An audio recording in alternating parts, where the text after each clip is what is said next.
दोस्तों वीडियो में आगे बढ़ने से पहले सबसे पहली चीज मुझे कमेंट करके ये बता देना कि आपका जो फर्स्ट सेमेस्टर एग्जामिनेशन वो किस तरीके से गया था और अभी तक आपका कितना पढ़ के हुआ है। अब यहाँ पे मैं आपको एक चीज बता दूं कि आप सभी के लिए कॉमर्स जीतेंगे सीरीज कल से जो स्टार्ट होने वाली है, जहां पे हर एक दिन मैं आपको एक एक वन शॉट देने वाला हूँ और साथ ही साथ आपको मैं एक वीडियो और दूंगा जो आपकी प्रिपरेशन करने में आपको हेल्प करेगा। अब यहाँ पे मैंने ऑलरेडी फर्स्ट नवंबर से लेकर आपके बोर्ड एग्जामिनेशन तक के किस तरीके से आपको प्रिपरेशन करनी चाहिए इस चीज के बारे में मैंने आपको वीडियो बना के बताई थी। लेकिन स्टिल मेरे ऐसे बहुत सारे दोस्त हैं जो बहुत ज्यादा कंफ्यूज है कि सर नहीं समझ, नहीं बर्बाद कर दिया टाइम। ठीक है, तो उनके लिए मैं बता देना चाहता हूँ कि आपके लिए मैं अगेन एक वीडियो बनाने वाला हूँ कि किस तरीके से आप मिड ऑफ नवंबर यानी 15 नवंबर से लेकर आप आपके 9 ऑफ फेब तक आप किस तरीके से प्रिपरेशन करेंगे तो आपकी बोर्ड एग्जामिनेशन में आप आराम से क्या मार्क्स क्या स्कोर कर सकते हैं। अब चलिए क्या करके यहाँ पे मैं चीजों की बात करूंगा। सबसे पहली चीज यहाँ पे ये कैलकुलेट करना जरूरी बन जाता है कि हमारे पास दिन कितने बचे। तो यहाँ पे अगर मैं बात करूं तो देखो एक पीछे से चालू करेंगे। फरवरी है हमारे पास, जैन है, ठीक है, दिसंबर है और नवंबर है। अब यहाँ पे अगर मैं बात करूं तो फरवरी तो हम छू ही नहीं सकते क्योंकि फरवरी मंथ एक ऐसा मंथ होगा जहां पे हमारी बोर्ड एग्जामिनेशन शुरू हो जाएगी और 9 तारीख तक तो हम बिजी रहेंगे हमारे वाइवा वगैरह में। जान में अगर मैं बात करूं, जान में हमारे पास कुछ दिन बचते हैं। यहाँ पे अगर मैं बात करूं देखो सीधी सीधी बातें, जो वाइवाज होंगे प्रैक्टिकल्स होंगे 23 से क्या चालू होंगे, बरोबर। तो यहाँ पे मैं जान का ज्यादा नहीं, मैं 22 डेज भी ले रहा हूँ, मैं 15 डेज यहाँ पे आपका यहाँ पे पकड़ लेता हूँ। दिसंबर में पूरा दिन हमारे पास बचा रहेगा 31 डेज और यहाँ पे नवंबर की अगर मैं बात करूँ 15 डेज। तो यहाँ पे जब मैं सभी का टोटल करता हूँ तो एक जो नेट वैल्यू हमें निकल के आते हैं, जो नेट डेज हमारे पास रिमेनिंग है वो कितने डेज रिमेनिंग है, हमारे 61 डेज जो है नेट डेज है हमारे जो हमारे पास रिमेनिंग है। अब इन 61 डेज में हमें किस तरीके से प्रिपरेशन करनी चाहिए वो देखेंगे। लेकिन यहाँ पे अब सबसे पहली चीज हमें ये जानना पड़ेगा कि हमारे जो 4 सब्जेक्ट है, मेन सब्जेक्ट जो 4 सब्जेक्ट है, जैसे ओसीएम हो गया, ठीक है, इकोनॉमिक्स हो गया, ठीक है, वहीं पे मैं एसपी की बात कर लेता हूँ, फिर वहीं पे मैं अकाउंट्स की बात कर लेता हूँ। अब इन सभी में अगर मैं चैप्टर्स की बात करूँ, अकाउंट्स में टोटल 10 चैप्टर्स हैं, ठीक है, एसपी में टोटल 12 चैप्टर्स हैं, इको में अगर मैं बात करूँ 10 चैप्टर्स है और यहाँ पे अगर मैं बात करूँ तो टोटल 8 चैप्टर्स है।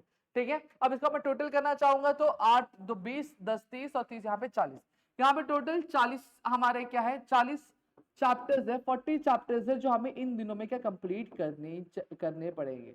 ठीक है, कितने चैप्टर्स 40 चैप्टर्स जो है हमें कंप्लीट करना पड़ेगा। अब इन 40 चैप्टर्स है, अब इस 40 चैप्टर्स में अब हमें ये चीज पता लगानी पड़ेगी कि भैया इन 40 चैप्टर्स को में हमें हर एक चैप्टर के लिए कितने दिन मिलते हैं। तो हर एक चैप्टर के हिसाब से अगर मैं बात करूं देखो कैलकुलेशन अगर यहाँ पे मैं करता हूँ, इसकी भी कैलकुलेशन देखो 40 चैप्टर्स है, 40 चैप्टर्स को अगर मैं 61 से डिवाइड कर देता हूँ या फिर 60 से अगर हम डिवाइड कर लेते हैं तो हमारे पास 1.5 डेज बचते हैं।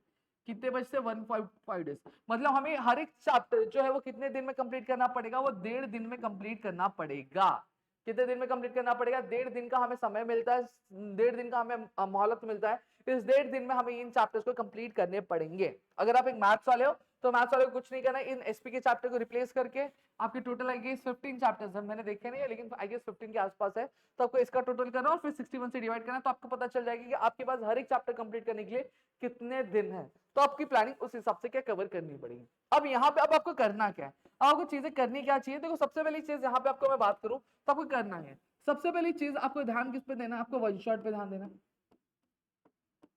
किस पे ध्यान देना है, वन शॉट पे ध्यान देना। अब वो जो डिटेल लेक्चर्स होते हैं, लेक्चर 1 लेक्चर 2 लेक्चर 3 लेक्चर 4, उस पे मत जाओ। वन शॉट वीडियोस कुछ ऐसे वीडियोस होते हैं जहां पे आपको एग्जाम पॉइंट ऑफ व्यू से चीजें एक्सप्लेन की जाती है, जहां पे शॉर्ट शॉर्ट में चीजें रिवाइज करवाई जाती है और साथ चीजें कवर की जाती है। और ऑलरेडी अगर मैं बात करूं हमारे चैनल पे कॉमर्स जीतेंगे जो सीरीज है वो कल से शुरू हो रही है, तो आप वो ज्वाइन कर सकते हो। अगर आप ये वीडियोस बाद में देख रहे हो तो ऑलरेडी शुरू हो चुकी है। तो वन शॉट वीडियोस के माध्यम से जहां पे हर एक दिन मैं एक वन शॉट के लेक्चर पोस्ट कर रहा हूं या फिर करने वाला हूं, अगर आज देख रहे हो तो करने वाला हूं, अगर बाद में देख रहे हो तो कर रहा हूं।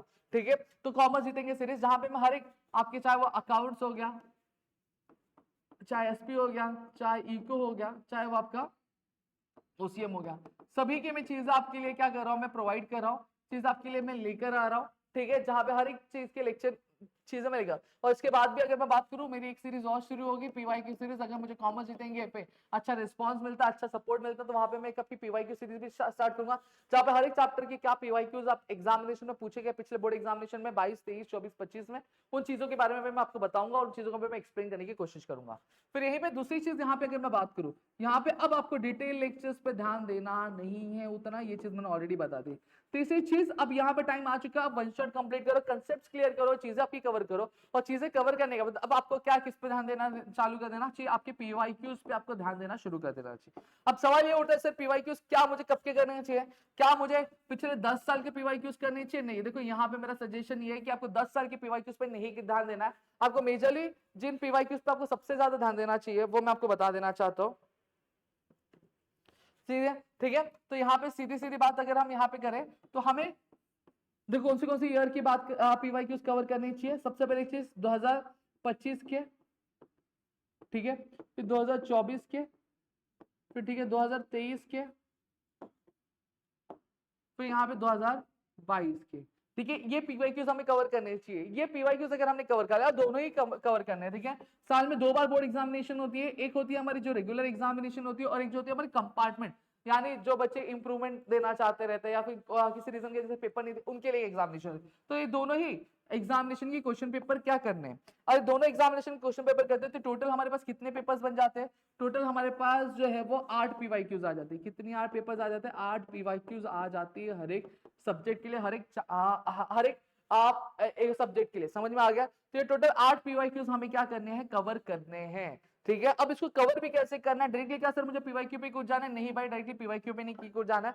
सबसे पहली चीज देखो, पढ़ने का तरीका ये होगा। सबसे पहली चीज वन शॉट देखो, ठीक है, वन शॉट देखो, वन शॉट देखिए आपका कंसेप्ट क्लियर होगा। कंसेप्ट क्लियर करने के बाद फिर उसके बाद प्रैक्टिस थोड़ी सी करो अकाउंट्स की, जैसे मैं बात कर रहा हूँ। ठीक है, फिर उसके बाद आपको क्या करना है? आपको पीवाईक्यूज पे ढाबा बोलना है। और एक बार जब पीवाईक्यूज कवर हो गए तो फिर उसके बाद आपको क्या करना है? आपको पेपर सॉल्विंग पे ध्यान देना है। पेपर सॉल्विंग पे लेकर मैं एक बहुत ही डिटेल वीडियो बनाऊंगा कि पेपर जब आप सॉल्व करो सिर्फ नाम के लिए सॉल्व नहीं करना है, तरीका क्या होना चाहिए, पैटर्न क्या होना चाहिए, इस चीज के बारे में बताऊंगा जो आपके एग्जामिनेशन में आपको बहुत ज्यादा हेल्पफुल होगी। हाँ, लेकिन मेरी एक जो टिप है मैं अभी से दे देना चाहता हूँ कि यहाँ पे कि आप जो भी पेन यूज करो, अब देखो जब प्रैक्टिस चल करो आप सीरियस हो जाओ थोड़ा सा पढ़ाई को लेकर। ठीक है, अब जो भी पेन यूज करो वही एक सिंगल पेन, या फिर कोई अगर पेन नहीं यूज करे तो एक जो सिंगल ब्रांड की जो पेन है वही पेन यूज करो। एक पैकेट ले लो, एक बंडल पूरा ले लो और उस बंडल को ले लो और उसी बंडल को आज से लेकर आपको आपके एग्जामिनेशन तक वही पेन यूज करनी है, उसके अलावा कोई भी पेन यूज करोगे नहीं। ये मेरी आपसे रिक्वेस्ट है। ठीक है, ये मैं विनती करता हूं, ये आपको क्या यूज करनी है। क्लियर हो गया? जिससे आपके जो हाथ होंगे, आपका जो पूरा बॉडी होगा उस पेन के लिए क्या हो जाएगा? कंफर्ट हो जाएगा। ठीक है, तो पेपर में जब लिखोगे तब के लिए बहुत ज्यादा फ्रूटफुल होगा। ये सारी चीजें, ये सारे हाथ से कोई नहीं बताता, मैं बता रहा हूं तो सुनो ध्यान से। ठीक है, ये सारी चीज आपको करनी है। ठीक है, डेली रूटीन क्या रहना चाहिए ये भी मैं आपको बता देना चाहता हूं। देखो डेली रूटीन की यहाँ पे अगर मैं बात करूं,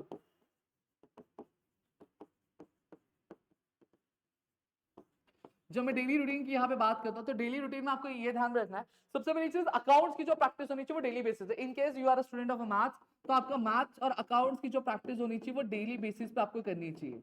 अब यहाँ पे आप दो चीजें यूज कर सकते हो, बहुत सारे मेरे ऐसे दोस्त होंगे। देखो यहाँ पे आप दो चीजें कर सकते हो। कैसे करना है? पूरे दिन को हम क्या करेंगे? पूरे दिन को हम 3 स्लॉट में क्या डिवाइड कर देंगे। अब मेरे बहुत सारे ऐसे लाल होंगे जो ये बोलेंगे सर पूरे दिन में क्या करें। देखो एक चीज अब टाइम ऐसा आ चुका है कि अगर आप रेगुलर कॉलेज जा रहे हो तो आपकी 75% अटेंडेंस कंप्लीट हो चुकी है। तो यहाँ पे अगर आपको ऐसा लगता है कि हाँ मेरी 75% अटेंडेंस हो चुकी है, आप रेगुलर जा रहे हो, तो यहाँ पे मैं सजेस्ट करूंगा कि अगर आप लग रहा है कि कॉलेज में कुछ दिन इतना इंपॉर्टेंट नहीं है, कोई चीज इतनी नहीं जरूरी है, तो वहां पे मैं सजेस्ट करूंगा मत जाओ। ठीक है, मत जाओ। ठीक है, तो वहां पे आप कर लोगे। तो यहाँ पे आप 3 स्लॉट्स में डाल चालू चलो। एक मॉर्निंग में आपको डिवाइड कर दो, एक आफ्टरनून वाला स्लॉट हो गया, ठीक है, और एक आपका इवनिंग वाला स्लॉट हो गया। अब और मॉर्निंग में आप क्या कर सकते हो? मॉर्निंग में देखो जल्दी उठोगे, ठीक है, कुछ होते हैं, कुछ अर्ली बर्ड होते हैं, कुछ नाइट आउल वाले होते हैं। अगर आप एक अर्ली बर्ड वाले बंदे हो तो मॉर्निंग में आप सबसे पहली चीज डिफिकल्ट सब्जेक्ट लेके बैठो। अब यहाँ पे डिफिकल्ट मैं नहीं लिख रहा हूँ। डिफिकल्ट मैं क्यों नहीं लिख रहा हूँ? रीजन क्या है? क्योंकि हर एक बच्चे का हर एक जो बच्चा होता है उसके लिए चीज डिफिकल्टी अलग चीज होती है। कुछ लोगों को अकाउंट से हार्ड लगता है, कुछ लोगों को ओसी हार्ड लगता है, कुछ लोगों को इको हार्ड लगता है, कुछ लोगों को एसपी हार्ड लगता है। तो अपने हिसाब से डिसाइड करो। फिर उसके बाद आपका जो मॉडरेट वाला जो चैप्टर है वो मॉडरेट वाला सब्जेक्ट ले लो। फिर उसके बाद अगर मैं बात करूं लास्ट में आपको जो सिंपल वाला सब्जेक्ट है वो सिंपल वाला सब्जेक्ट आपको ले लो। और लास्ट में रोज 1 घंटा आपको आपके लैंग्वेजेस के लिए देना। इन केस अगर आपका सिर्फ इंग्लिश है तो आपको 1 घंटा इंग्लिश के लिए डेडिकेट करना है। अब इंग्लिश की प्रिपरेशन कहां से करेंगे ये भी बता दूं। इंग्लिश की प्रिपरेशन आप कर सकते हैं मेरे आरसीसी 2.0 बैच से, जहां पे मैं मिनिमम से 199 रुपीज में आपको चीजें मैं प्रोवाइड करवा रहा हूँ, जहां पे सारी चीजें मैं कवर करवाऊंगा। आपके नॉवल हो गया, पोयम हो गया, अप्रिसिएशन हो गया, सारी चीजें मैं कवर कर। तो 199 में आप मेरे साथ वहां भी जुड़ सकते हैं। या फिर आप लाइव सेशन चालू होने वाले हैं, ठीक है, प्रदीप गिरी 11th एंड 12th अकेडमी पे, वहां पे भी जुड़ सकते हैं, जो 5 तारीख से शुरू हो रही है, वहां से भी आप इंग्लिश की चीजें आप कंप्लीट कर सकते हो मेरे साथ। बट अगर बैच में जुड़ जाते हो, बैच में आप मेरे साथ 1-to-1 कन्वर्स भी कर सकते हो, कोई भी दिक्कत होगी, चीजें होंगी तो आप क्लियर कर सकते हो, इवन तो कॉमर्स की भी कुछ चीजें रहेंगी तो वहां पे, ठीक है, तो यहाँ पे मैं आपको हेल्प कर सकता हूँ, ठीक है, तो आप डायरेक्टली मेरे कॉन्टैक्ट में आ सकते हो। तो यहाँ पे देखो मैंने पूरा का पूरा प्लान बता दिया, ये चीज आपको फॉलो करनी है, अगर आप ये फॉलो करते तो आप आराम से आपका सिलेबस भी कंप्लीट हो जाएगा और आपके अंदर एक अलग कॉन्फिडेंस भी आने लगेगा, ठीक है। होप सो यहाँ पे पूरी की पूरी चीजें क्लियर हो गई होंगी। Still if you have any doubt please do let me know in the comment section. Video अच्छी लगी तो प्लीज वीडियो को लाइक करिए, चैनल सब्सक्राइब नहीं किया तो चैनल को सब्सक्राइब करो, अपने दोस्तों से शेयर करो, ताकि ऐसे और कई सारे कंटेंट में आपके लेकर आ सकूं। जय हिंद दोस्तों।